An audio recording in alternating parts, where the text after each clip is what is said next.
that these people who want to come forth, these people that want to do things, that they have to be sifted. They have to be sifted. Meaning that those things that have come against them, that's trying to get them off balance, that's waving them side to side. But see, they're still standing still. They're standing on their word. Because God said, you stand on the rock. The rock is Jesus Christ. And he said the gates of hell should not prevail against the rock that he set, the house that he set on top of that rock. You're the house. So therefore, the enemy, the gates of hell can't come against you because you're standing on something that's firm and that's going to stand still, that's not going to, that's steadfast and unmovable. See, then you have to be able, you got to know who you are in him. Because if you don't know who you are, then you'll be wavering side to side. When God said, just stand still, stand on me, believe me for what I am, because without me, these things cannot come. Hey, come on now. We got to know who we are.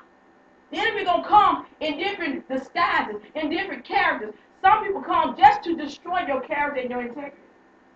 Just like I said before, see, you don't know the story behind the glory. You don't know what I've been through. You don't know my past. All you see is what he's created and transformed me into. You see me white as snow. But what about when I was out in the dirt and I was green, black, yellow, and blue? You didn't see that part. You didn't see that part. But now you see what I am now, and how you haven't seen nothing yet, because this is just a little small glimpse. So if you already jealous of a little small glimpse, oh Lord, you might as well leave me alone now, because he's taking me higher. Come on now. If you know him, you know that he's going to take you. You're going from glory to glory to glory. He takes you there. He elevates you. You stay meek and low, that God will elevate you. There's so many in this hour that don't understand it, that they go forth and do whatever they want to. They think they're the element. They think they're the ones doing it. But see, if you are a God, you know that you are not.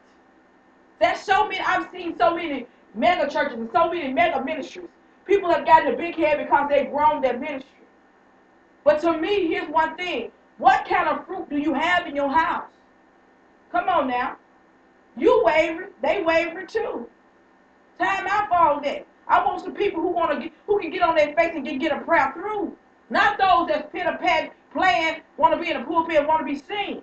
Come on now, it's time to come forth and be real with God. No more playing in this hour. There's too many souls at stake. The kingdom of heaven is at stake right now. You cannot sit up here and let these things come forth and bring about bad fruit like they're doing. That's why he's sending down some folks. You will see some mega ministry start to just lose their buildings, start to lose everything, because they're edifying them instead of, see, they idolize themselves. Ain't nobody finna make me an idol. I'm going to tell you that right. Ain't nobody finna make me an idol. Believe that. Because the God I know, you know him too. So you're not finna make me an idol. Because my God is a jealous God, and you ain't finna let nobody in here make me an idol. Believe that. You can stand firm on that. And I know what God is doing this hour, and I just want to elevate and ask some folks to just be able to do those things that God had called you to do